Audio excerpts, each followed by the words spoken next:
my buddies and I went camping in a remote forest. We found a child wandering in the dark. I'm in a crappy band with some old high school buddies. A few weeks ago, our bassist, Pierce, informed the rest of the band that his parents had flown to Europe and left their house for us in Fort Collins. His dad is a sound engineer, and has a recording studio in the house. We were ecstatic. So we packed light and made the drive from California to Fort Collins, ready to track a backlog of 8 songs we'd been sitting on.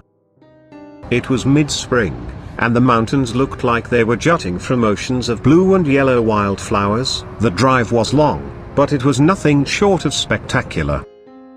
In fact, it was so beautiful that one night after a recording session, Pierce suggested we go camping. I laughed at the idea. They all knew I'd had a somewhat negative experience in the Colorado Rockies a few years ago. But Ronnie and Jeff jumped on board and insisted I not be a wet blanket about it. Pierce recommended some vanilla tent camping at the foot of the mountain, but Ronnie had a bright idea. He wanted to do some astrophotography, and for that, he said, we need to go to a place that's really dark. So he spent some time Googling and discovered Comanche Peak Wilderness, a remote section of a popular national park. What a great idea! I remember chirping, why? Surely nothing could go wrong. Of course, shit did go wrong, and it started on the drive up there. People always forget that evening begins at around 3 p.m. in the deep woods. As soon as the sun dips behind the treetops, the gloom sets in and things get eerie. Nothing makes me more claustrophobic than the sight of that heavy murk sliding over the world. My body rejects it because my brain knows it's too early for dark. I was on edge the second the paved road gave way to dirt.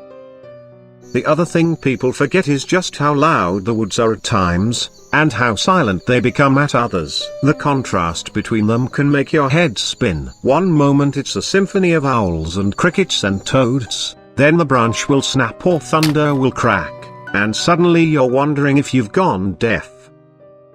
And then of course, if you think about it too much, you realize just how full the darkness is with all those watchful eyes.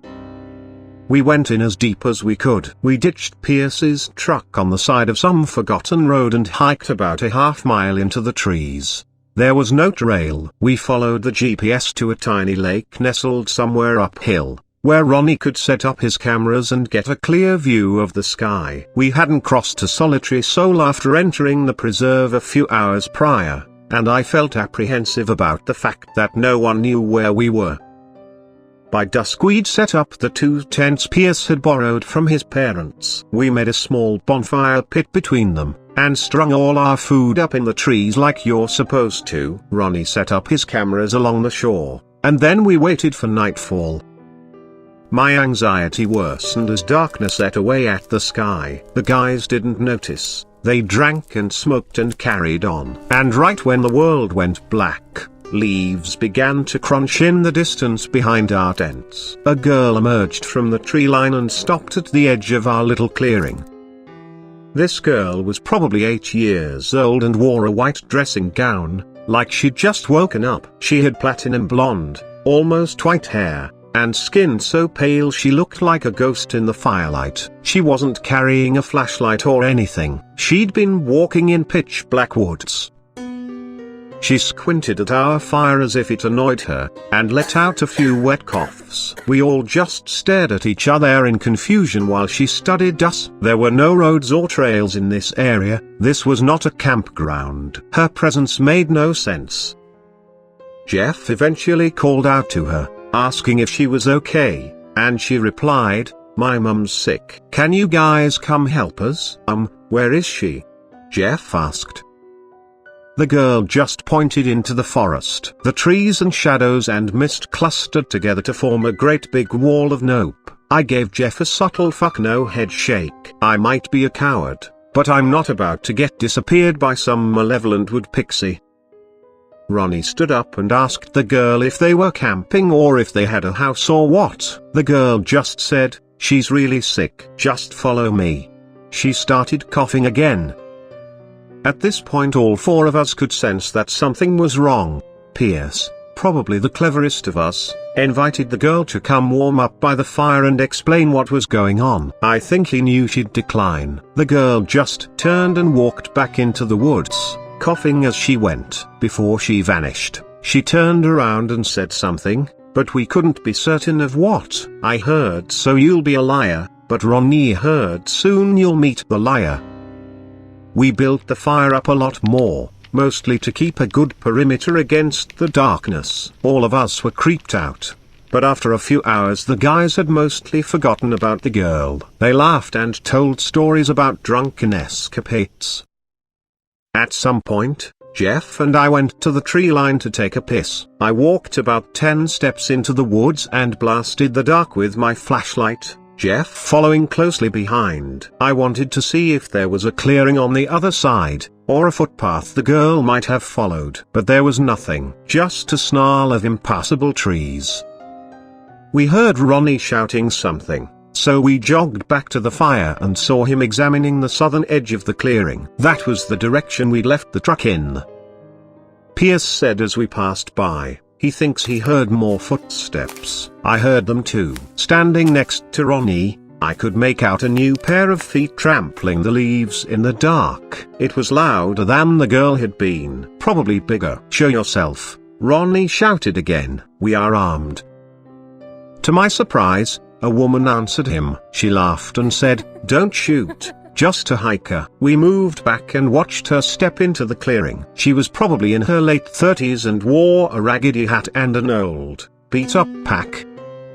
I remember hearing Pierce grumble something like, "Real private spot you found here, Ronnie," and I agreed. How the fuck were all these people bumping into us way out here?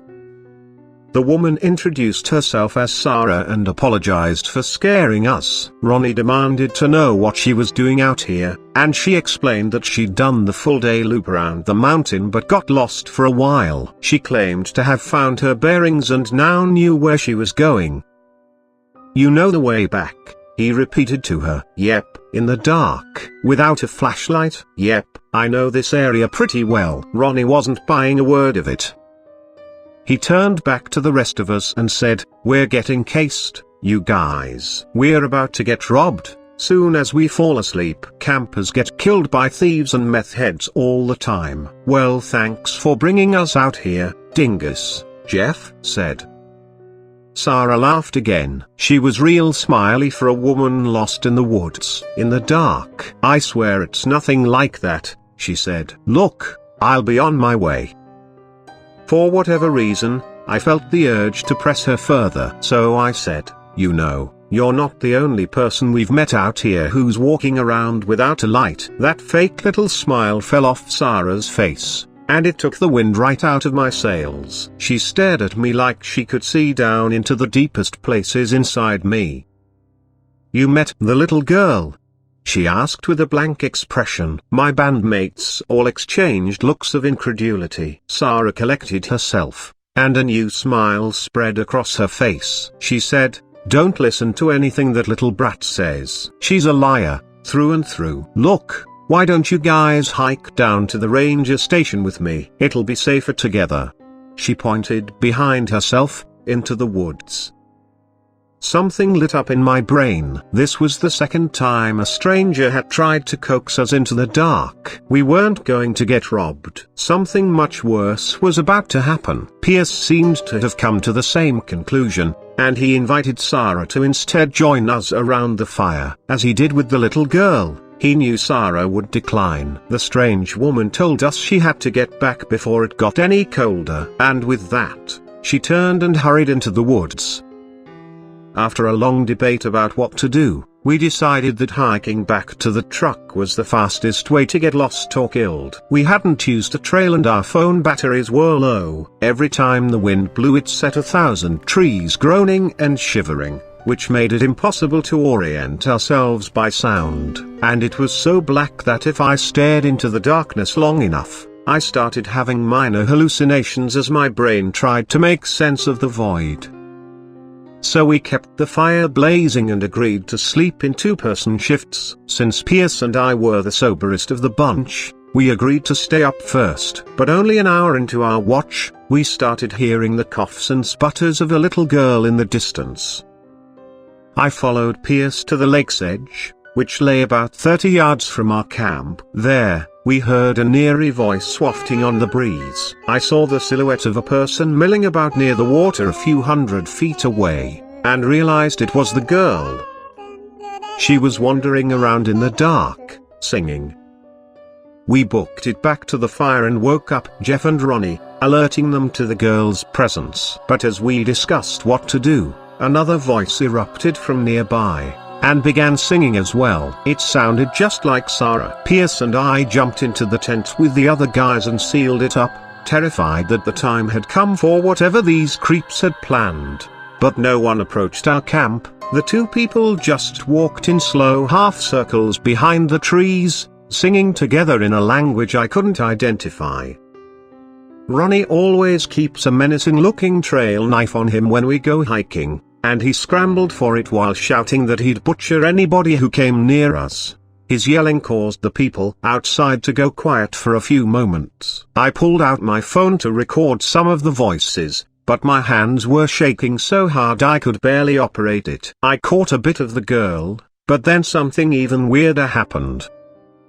None of us are certain of how many people were in those woods, but we heard a third voice at that moment. It was deeper and guttural, like the sound of some night predator stalking around in a jungle. I'm not certain the noise was made by a person.